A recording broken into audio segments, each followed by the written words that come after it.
aktivis himpunan mahasiswa mendatangi gedung KPK Jakarta. Mereka memprotes pernyataan Wakil Ketua KPK Saud Situmorang yang dianggap mendiskreditkan alumni HMI. Untuk informasi selengkapnya kita bergabung dengan Egit Hapsari di gedung KPK. Egit, bagaimana perkembangan demo HMI di depan gedung KPK dan apakah KPK sudah merespon demo dari para aktivis ini? Meskipun hasil demonstrasi dari aktivis Himpunan Mahasiswa Islam Indonesia atau HIM ini sudah cukup merendah dibanding tadi, saat ini ratusan aktivis atau pendemo masih terus memadati depan gedung KPK di kawasan Kuningan, Jakarta. Begitu juga dengan ratusan polisi yang masih bersiaga untuk mengamankan gedung KPK ini.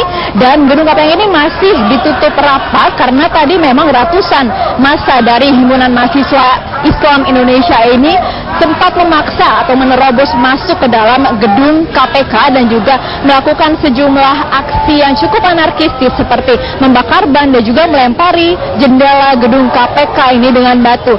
Bukan hanya aksi anarkistis saja, bahkan tadi massa dari HM ini sempat memasuki gedung yang berada di sebelah gedung KPK ini yang merupakan milik sebuah perusahaan asuransi, dan dari situlah mereka juga ikut melempari batu ke arah gedung KPK dan mengenai dua personel polisi yang saat itu sedang berjaga, dan dua polisi itu terkena luka di bagian kepala yang cukup parah dan hingga kini masih dirawat di dalam gedung KPK, tepatnya di dalam klinik milik KPK.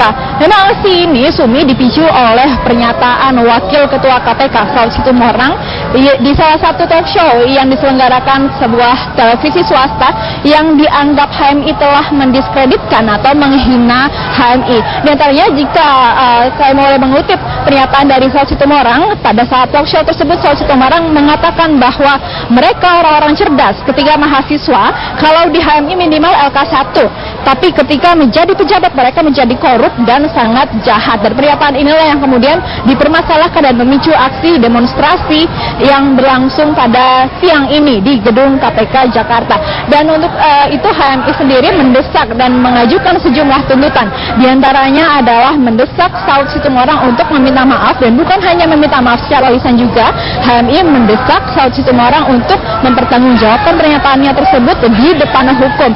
Sebagaimana kita ketahui, sebelum mendatangi gedung KPK tadi, aktivis HMI memang sempat mendatangi Barreskrim Mabes Polri Jakarta untuk melaporkan Saud Situmorang kepada Barreskrim Polri dan meminta Saud Situmorang mempertanggungjawabkan di depan hukum, dan juga meminta atau mendesak polisi untuk segera mengusut dan juga menangkap Saud Situmorang. Selain itu juga aktivis HM ini mendesak Komite KPK untuk mencopot dan juga memberikan sanksi etik kepada Saud Situmorang, dan juga mendesak Mabes segera mengusut laporan dari aktivis HM ini. Sementara itu, Sumi, dari KPK sendiri memang belum menemui secara langsung aktivis HMI pada saat melakukan demonstrasi ini. Namun tadi dalam konferensi persnya, Wakil Ketua KPK Saud Situmorang sempat meminta maaf kepada keluarga besar Himpunan Mahasiswa Islam Indonesia secara keseluruhan atas pernyataannya di salah satu talk show yang diselenggarakan salah satu TV swasta tersebut. Pada konferensi persnya tadi, Saud Situmorang menganggap bahwa ini adalah kesalahpahaman dan pernyataan yang dilontarkannya tersebut tidak bermaksud untuk menghina lembaga HMI ataupun lembaga apapun. Berikut adalah pernyataan selengkapnya Saud Situmorang dalam konferensi persnya tadi.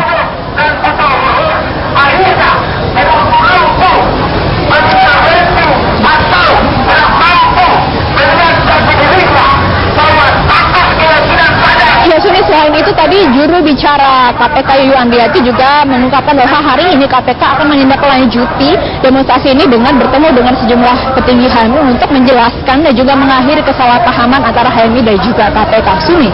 Terima kasih Egit Hapsari untuk informasinya langsung dari depan gedung KPK Jakarta. Demikian Headline News untuk saat ini. Headline News berikutnya akan hadir 1 jam mendatang. Sesaat lagi, Sylvia Iskandar akan bergabung bersama Anda dalam Metro Sore. Mahasiswa Islam atau HMI di beberapa kota menggelar unjuk rasa.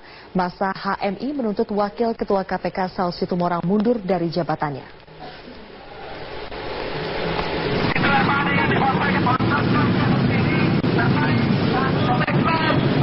Sambil memblokade Badan Jalan Urip Sumiharjo Makassar, sejumlah kader Himpunan Mahasiswa Islam atau HMI Kota Makassar melakukan orasi secara bergantian di badan jalan.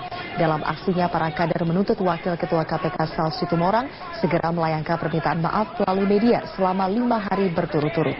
Para kader menilai pernyataan Wakil Ketua KPK Saud Situmorang yang menuding Himpunan Mahasiswa Islam atau HMI merupakan organisasi pencetak koruptor di tanah air sangat menyakitkan.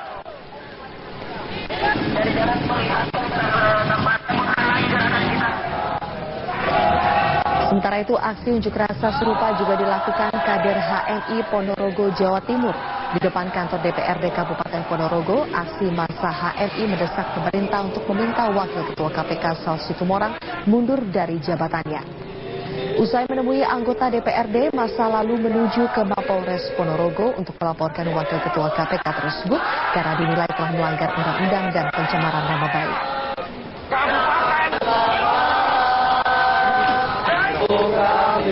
Wakil Ketua Komisi Pemberantasan Pencemaran Nama Baik Organisasi HMI.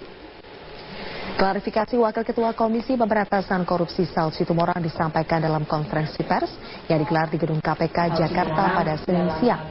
Saud menyampaikan bahwa secara pribadi Saud mengaku tidak bermaksud menyinggung HMI atau lembaga lain sehingga menimbulkan kesalahpahaman persepsi. Saud juga menyampaikan permohonan maafnya dan menyatakan siap merangkul HMI sebagai lembaga penggerak aktivis mahasiswa Indonesia menjadi mitra KPK dalam upaya pemberantasan korupsi. Perselisihan ini dipicu pernyataan Saud Situmorang dalam acara talk show pada tanggal 5 Mei lalu yang menyinggung HMI sebagai organisasi yang melahirkan kader korup.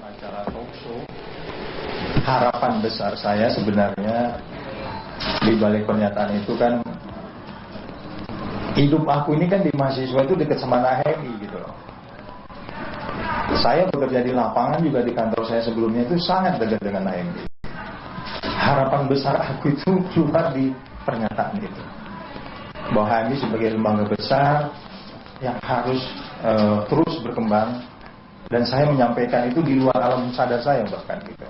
Jadi saya harapkan itu tidak ditindaklanjuti lebih lanjut. Saya hanya bisa mengimbau seperti itu.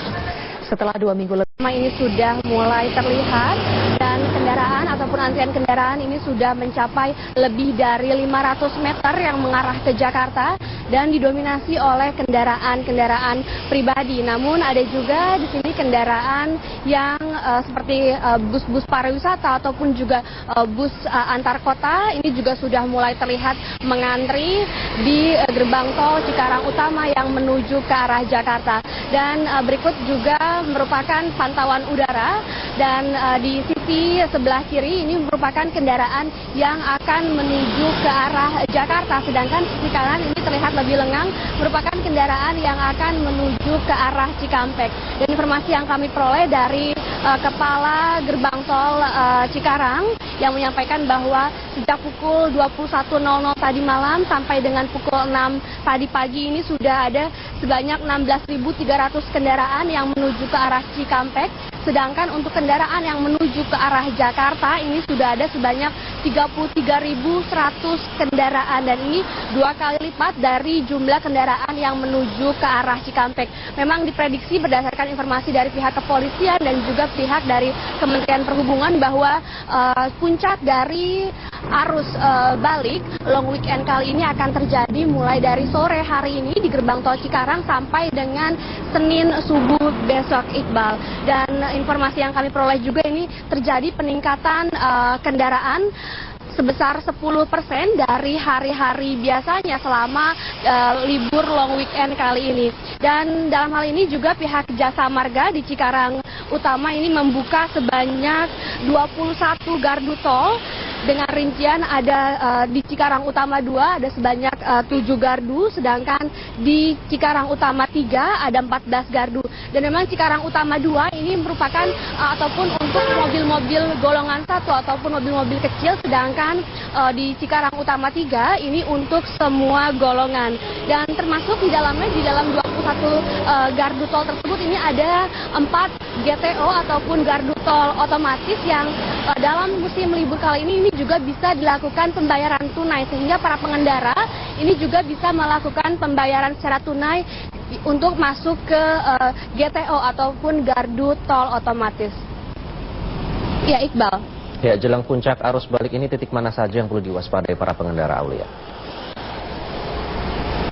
Ya Iqbal, adapun titik-titik seperti di rest area ini harus dihindari oleh para pengendara, seperti pengendara yang berasal dari Purbalenyi ini sebaiknya menghindari titik-titik seperti di kilometer 62, 52 dan juga kilometer 42, di mana di titik tersebut merupakan rest area yang biasanya banyak sekali kendaraan yang keluar masuk dan juga banyak juga kendaraan yang memberhentikan kendaraannya di bahu jalan sehingga memperparah kemacetan.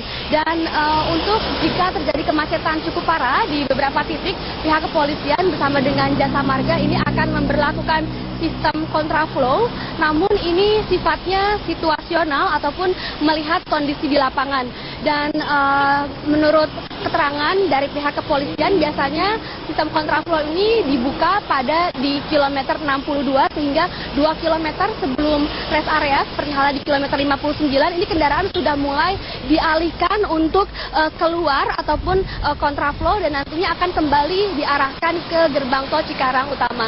Dan adapun juga di gerbang tol Cikarang Utama ini jika terjadi kepadatan lebih dari 2 km, maka kendaraan ini akan dialihkan untuk keluar dari gerbang tol Cikarang Barat ataupun juga Lemah Abang, untuk selanjutnya nanti kendaraan akan kembali masuk ke gerbang tol Cikarang Utama. Untuk sementara, Iqbal, informasi yang dapat kami sampaikan, kembali ke Anda di studio. Baik, Aulia, kita beralih ke Yogyakarta. Ada Clara Alverin.